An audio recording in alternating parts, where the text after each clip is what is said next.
Hey guys, it's your girl Lauren Burberry. I'm back with another reaction video because by the title, I'm reacting to why Kanye dropped a Drake and J. Cole diss track. I'm going right into this. As Kanye West just came back out of hiding to team up with Future and Metro Boomin on a remix of their chart-topping song Like That, it's clear that after Drake tried to shut down I remember when there was a time when everybody used to be on a song together, bro. Like, I feel so bad for DJ Khaled, bro, because he really the producer who had everybody like come together. Like, people you wouldn't even expect to make a song together now. Future and Metro from being able to do just about anything on his diss track push.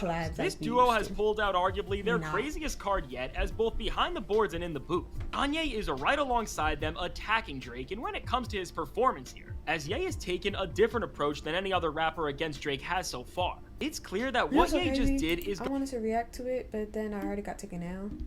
So I can't even listen to it. Going to change Drake's strategy in this feud going forward, as what he says here is pretty insane.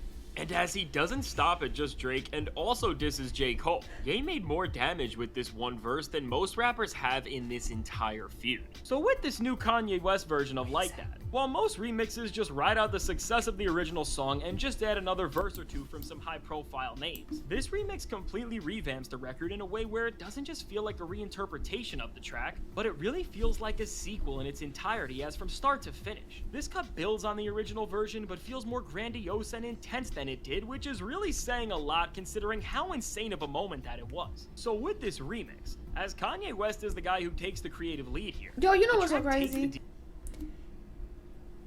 Y'all see how, and I'm still stuck on the fact that everybody was going so hard at Drake.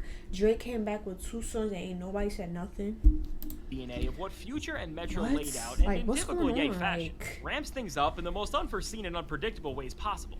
Now with the production, Kanye takes the melody line that drove the original forward and replaces the loud chords with none other than vocal chants from the Hooligans, who were the group of people who did the background vocals on his chart-topping song Carnival, and with this group of fanatics adding a vocal presence to the song that feels so ominous and intense. The entire atmosphere from the original version of the song to the remix shifts, as it goes from being an up-tempo banger to something that is genuinely sinister and evil. And with this sonic atmosphere laying out everything to make the stakes even higher than ever, the stage is seamlessly set for Kanye to unleash sheer and utter chaos behind the mic, and despite how many people have been questioning Kanye's abilities as of recent, he finds a way to make the best run in this battle at Drake that we have really seen since Kendrick.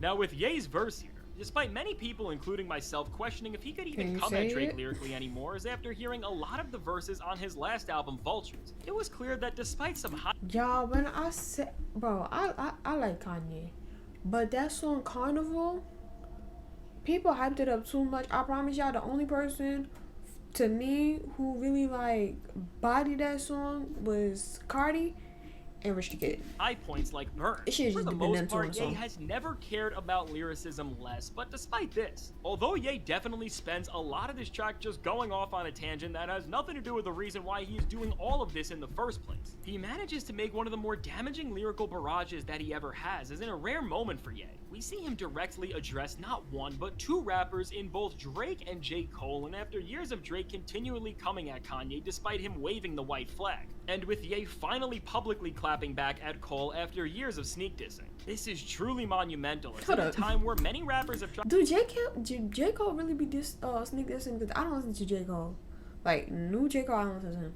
But like, he be sneak dissing? Because I feel like he's such a calm rapper. Like, tried to kick around Kanye and his legacy. I don't he shows that no matter how much people try to discredit him, he will fire back if you test him, and who to make a better example of than 2 of the members of the so-called Big Three. Oh my God, can you now, tell as me what they Kanye's said? more recent albums, especially with Vultures, have shown that as he has gotten older, his creative process has gotten way more unhinged and all over the place. What really was the best part about this track, and really served as the glue that tied it all together, was that for the first time in a while, what Ye did here was completely calculated, as from helping Future and Metro in a time where Drake made them look like the laughing stock with his diss track push-ups, to finally responding back to 2 of the rappers who have consistently been trying to diminish his legacy in the rap game for years. Ye's performance here had purpose like we haven't seen in a long time, and as soon as you hear this angry version of the hip-hop legend say that he has Kendrick's back and he wants to take Drake out once and for all, we see a demeanor lit inside of Kanye that has been rarely ever provoked, and on this actual verse. While Kanye talking about how he's still on top of the rap game despite all of the setbacks he faced definitely builds up his stature, and also having Ty Dolla $ign for a few quick lines come in and even tease that Vultures 2 and 3 are on the way definitely raised people's hopes from the ground about those records ever actually coming to fruition. What is defining this performance from Kanye are the shots he takes at Drake most importantly, and while in the past, Drake has always been the one to get under Yo, Ye's. I ain't gonna lie. Y'all is so good at reading between the lines, because I promise you I'll listen to a song and not know they dissing each other. Unless it's like blunt, like they just saying it. I don't be knowing, because people have been saying Drake been dissing him for years, and I'm just like, in what song? Because I listen to Drake and I ain't hear not a diss. I mean, yeah, he be talking slick or whatever, but like, how y'all be knowing who is directly to? He delivers some shots at Drake that are truly cold-blooded, as after Drake tried to make everybody he dissed on push-ups seem like they are his sons. Ye does the exact same thing to Drake here, but while Drake was pulling at strings to attack some of those rappers, Ye really hit Drake where it hurts with the lines, "Where's Lucian? Serve your master." Where's Lucy? Serve your master, nigga. You caught a little bag for your masters, didn't you? Lifetime deal for bad for you. You caught a little bag for your masters, didn't ya? Lifetime deal, I feel bad. And with these bars, Ye schools Drake as he refers to Lucian Grange, the CEO of Universal Music Group, and talks about how the leader of the biggest record label on the planet pretty much owns Drake, and while Drake may have gotten paid pretty well in a deal with UMG that gave him his masters, he is still signed to them for a lifetime according to Ye, so at the end of the day, he will never be able to have true freedom over his artistry. Is it really all of them signed to somebody? Like, ain't y'all all signed y'all life away? And get away from the toxicity of the industry, and with Drake claiming that Kendrick was a pawn of the industry on his last diss track, Tailor-Made Freestyle, which also came right after he clowned Kendrick's record deal on push-ups. No, This I ain't gonna lie. The funny part about that song is it's the fact that he said that Kendrick not gonna drop a song because Taylor Swift dropped the album, and we have yet to hear Kendrick drop anything. Like, you telling me Taylor Swift got you that shook up that you wouldn't even drop a song? Y'all not even in the same lane, sir. Like, you don't make the type of music she makes. So why are you not clapping back? Like, you're waiting for her stuff to die down? That's crazy. Moment, as Ye reminds all of us that at the end of the day, Drake is forever intertwined with the corporate machine that is the music industry in a way that only few artists are, and with this coming from Ye, who is independent now, Drake really has nothing to say against him, as all of Ye's projects are now reaping him 100% of the profits before they go to anybody else. Now, topping this off, Ye says that he can't think of a Drake line to close out his verse, which is just a way of really trolling him, but after Ye is done with Drake, he comes at J. Cole saying that if you play his music, you will get no girls in the funniest way he possibly could have said this, and with Cole dissing Ye on tracks like False Prophets and even Middle Child, it's only been a matter of time before he officially fired back at Cole, and with this one line. While this isn't mind-bending, Ye does a good job of humiliating Cole, very similar to the way Drake mocked Metro with just a single line on push-ups, and with this being another stray that J. Cole has taken ever since bowing out of this battle, all it does is continue to damage his reputation to the hip-hop world at large.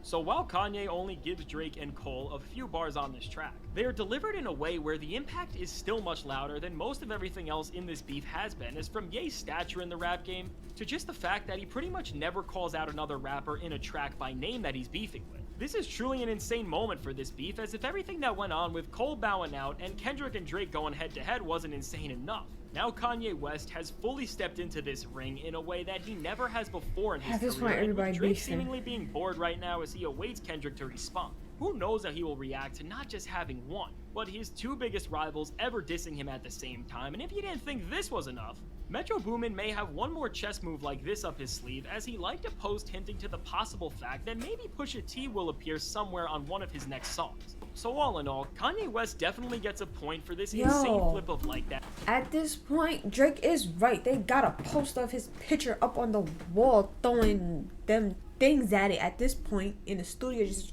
throwing them at it. Like, what? And for the powerful disses he threw at Drake that, although short in length, definitely say everything that they need to regardless. I think the only problem with all of this is that it may not have been fully necessary on Kanye's end, but his teaming up with Ye seemed like Future and Metro's redemption in a way, after Metro especially got dissed pretty bad on push-ups. This could have been a move that was done more to help them than actually get Ye in the middle of things, but if Kanye actually wants to compete with Drake at the center of this feud at this point, I don't think he'll be able to fight him off with sheer lyricism alone, and if he wants to make a real statement, he should put the same type of calculation that we saw on this track, in Vultures 2, as if he can give us a body of work where we see Ye operating on a phenomenal level, not just in terms of the production, but also with his own bars and sequencing as well. In a feud where everybody's trading disses right now, Kanye can drop a storm of great tracks to make everybody remember that when he's locked in, no matter how old he gets and what he does, there are few musicians more talented than Ye. So let me know, how do you feel about Kanye West throwing himself into this all-out musical war, and how do you think he holds up to Drake at this point? I can't wait to hear what you have to say, and as this beef continues to get crazier and crazier, make sure you check out the suggested video explaining what started all these tensions between the entire rap game and Drake in the first place, because while it may seem like he's a victim right now, when you see the way he has treated so many people that are coming right at him, I bet you drop a diss track on him too. I need to know. Boom, we're gonna react to this because I need to know, because I'm so confused on how people are saying Drake is not the victim, and I'm so confused on what Drake do be saying in his songs. I don't understand. But if you guys like this reaction, you know what to do. Like, comment, subscribe. When you subscribe, turn that post notification bell on so you know when I put a new video, and I'll see you in the next video.